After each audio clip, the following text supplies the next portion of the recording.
ladies and gentlemen, it gives me great pleasure to introduce to you our singing star, Miss Kitty Reed. Hello world, this is Miss Kitty Reed. Gracie and I are here for Christmas in Summer with an Amish Christmas Bakery, a collection of 4 novellas by Amy Clipston, Beth Wiseman, Kathleen Fuller, and Kelly Irvin, published in 2019. Alyssa Byler works at a bakery where she gets to design the window displays. For Christmas, she wants a sugar cookie nativity scene. She visits metalworker Kyle Smoker, who agrees to make them for her. She and Kyle grow closer and start dating.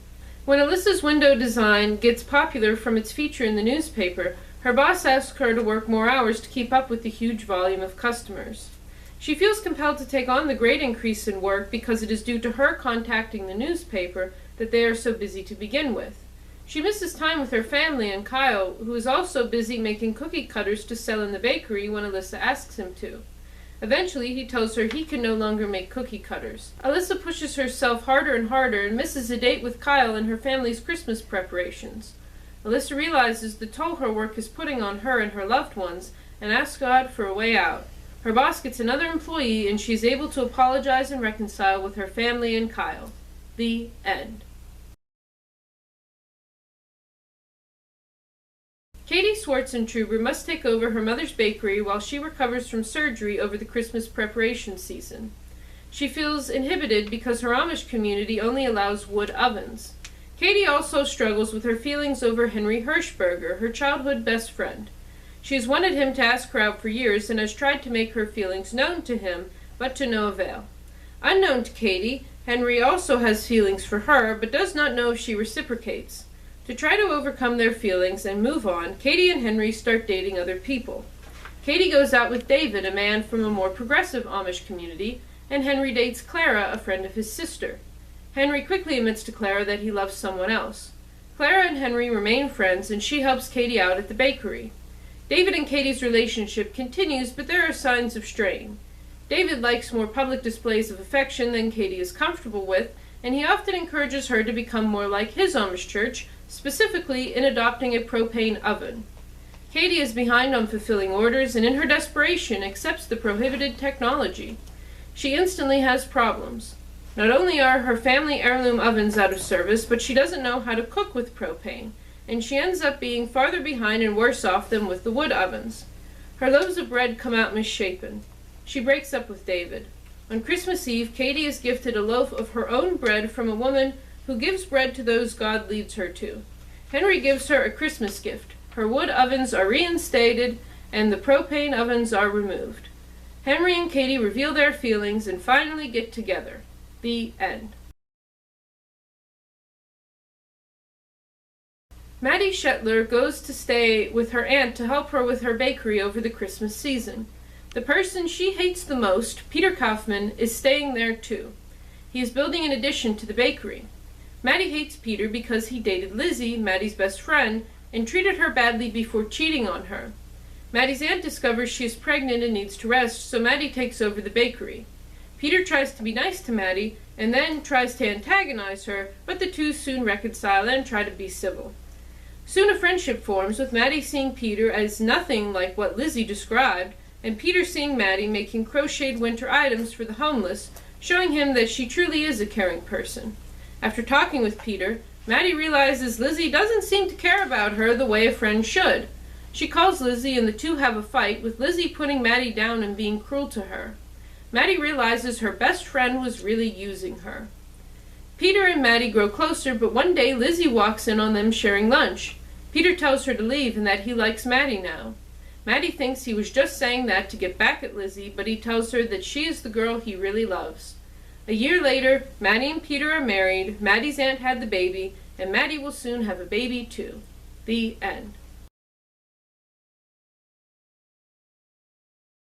Martha Ropp runs her family bakery after her mother and father died.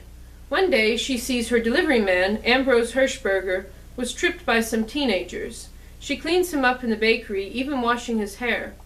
Ambrose has an unspecified developmental disability and cannot read. He keeps this a secret. Ambrose lives with his blind aunt and pets after his parents have died. His cousin comes as part owner of the family farm and finds that Ambrose has not paid the taxes because he cannot read the mail. His friend, a restaurant owner, helps him rectify this problem. The restaurant owner's fiancée hires Martha to make 2 elaborate cakes for their Christmas wedding and encourages Martha to teach Ambrose to read. They begin reading lessons after hours at the bakery, growing closer and closer. Ambrose takes Martha for a buggy ride, and they agree to start dating. On the day she is supposed to make the wedding cakes, Martha is overwhelmed with grief at the anniversary of her mother's passing and has a migraine. Ambrose comforts her and helps her make the cakes. After the wedding, Ambrose proposes to Martha and she happily accepts. The end. I enjoyed all of these stories. I love the lesson of focusing on family and loved ones at Christmas and learning how to say no to work in Cookies and Cheer, the first story. This concept was perfect for a shorter story because there was just enough here for a plot, but not enough for a whole book. Loves of Love, the second story, was so intriguing.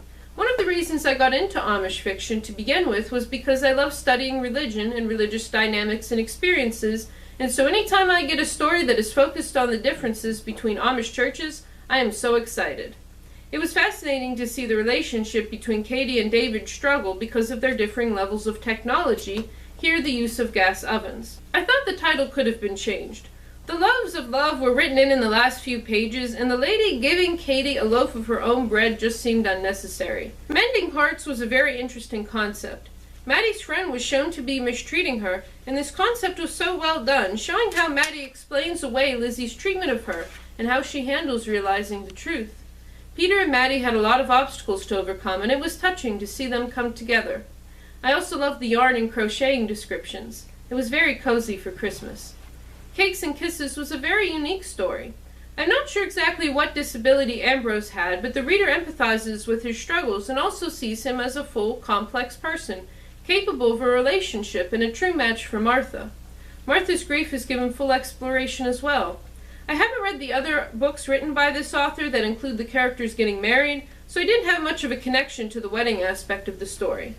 Ambrose and Martha's relationship was so sweet, and I want even more. I would have liked to see this as a whole book, exploring how Ambrose and Martha navigate their relationship and marriage with Ambrose's disability, and Martha still having orphan siblings at home. However, I greatly enjoyed what I got. These are standout characters. The most Christmassy story was Cookies and Cheer because of the cookie cutter nativity and the busyness of holiday preparations. It was very focused on the Christmas season and could not have taken place outside of it. Loves of Love and Mending Hearts did not need to take place at Christmas, but the story was enhanced by a Christmas setting. Cakes and Kisses did not have much of a Christmas focus, and I often forgot it was supposed to be a Christmas theme at all. Overall, I give this book a 5 out of 7. This was a sweet collection of relaxing, cozy stories for Christmas.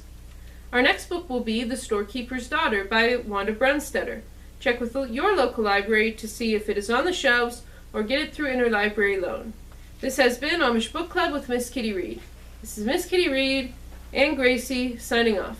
See you later on Amish Book Club. Living in the rhythm that I'm speaking of. You'll be happy in your work if you're in love. You'll be happy in your work if you're in love.